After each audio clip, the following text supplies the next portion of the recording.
As I stepped into the bustling conference hall, the energy was palpable. The annual business networking event was in full swing, with entrepreneurs, executives, and industry leaders from across the city mingling and exchanging ideas.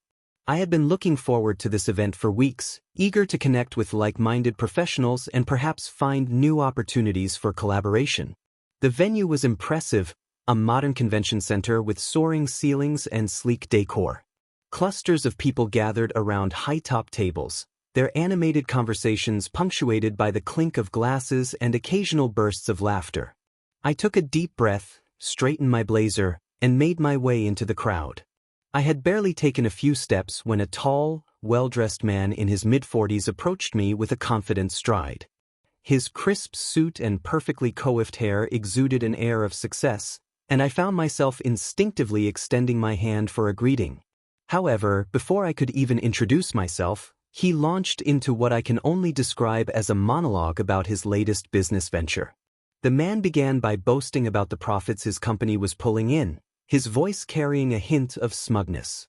He spoke about finding ways to cut costs that his competitors hadn't even thought of yet. I stood there, slightly taken aback by the abruptness of his approach. It was as if he had rehearsed this speech and was determined to deliver it, regardless of who his audience might be. As he continued, I realized that he hadn't even asked for my name or what I did for a living. His focus was entirely on himself and his achievements. As the man went on to detail his business strategies, I felt a growing sense of unease. He spoke about maximizing profits and streamlining operations, but the methods he described seemed to prioritize financial gain over any consideration for ethics or community impact. He leaned in conspiratorially, explaining how he had managed to circumvent environmental regulations by exploiting a technicality in the law. He spoke about it with pride, as if it were a clever chess move rather than a decision that could have real-world consequences for people and the environment. My stomach churned as he delved into the details of how he had optimized his workforce, a euphemism, I quickly realized, for cutting benefits and pushing employees to their limits. His casual disregard for the well-being of his workers was deeply troubling. He asserted that sentiment had no place in business and that it was all about the bottom line. I nodded politely, but inside, I was recoiling. This man's vision of success was so far removed from my own values that it felt like we were speaking different languages. To me, business had always been about creating value, not just for shareholders, but for employees, customers, and the broader community. The idea of success at any cost, regardless of the ethical implications or the impact on others, was fundamentally at odds with everything I believed in. As he continued to boast about his aggressive tactics, I found myself scanning the room, looking for an escape route. The conversation had barely lasted a minute, but it felt like an eternity. I was acutely aware of the other attendees around us, engaged in what appeared to be much more pleasant and mutually beneficial exchanges.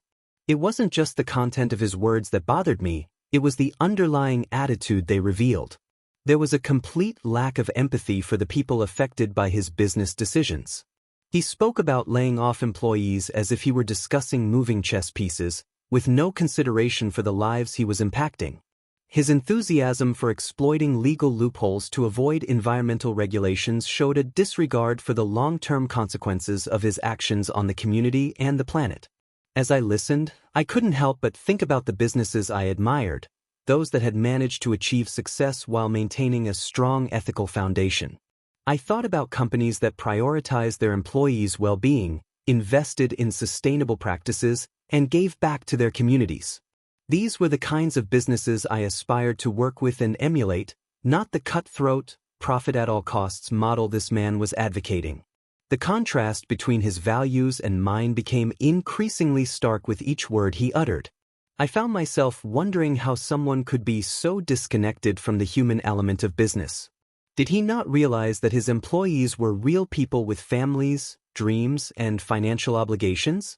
Did he not consider the potential environmental damage his actions might cause, and how that could affect future generations? As these thoughts raced through my mind, I knew I couldn't continue this conversation in good conscience.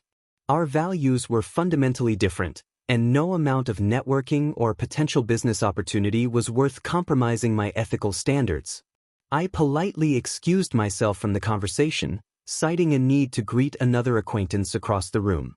As I walked away, I felt a mix of emotions: disappointment that such attitudes still existed in the business world, relief at extracting myself from the uncomfortable situation, and a renewed determination to stay true to my own values in my professional life.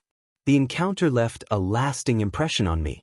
It served as a stark reminder of the importance of ethical business practices and the need for leaders who prioritize more than just the bottom line. I realized that in my own career, I needed to be more vocal about my values and seek out like-minded individuals and organizations that shared my commitment to ethical business practices. In the days following the event, I reflected deeply on the experience. I thought about how easy it can be to get caught up in the pursuit of success and lose sight of the bigger picture. The man I had met was undoubtedly successful in financial terms, but at what cost? His approach seemed to leave a trail of negative impacts on his employees, on the environment, and potentially on his customers and the broader community. I decided to use this experience as a catalyst for change in my own professional life. I began to more actively seek out and support businesses that aligned with my values. I started attending workshops and seminars focused on ethical business practices and sustainable entrepreneurship.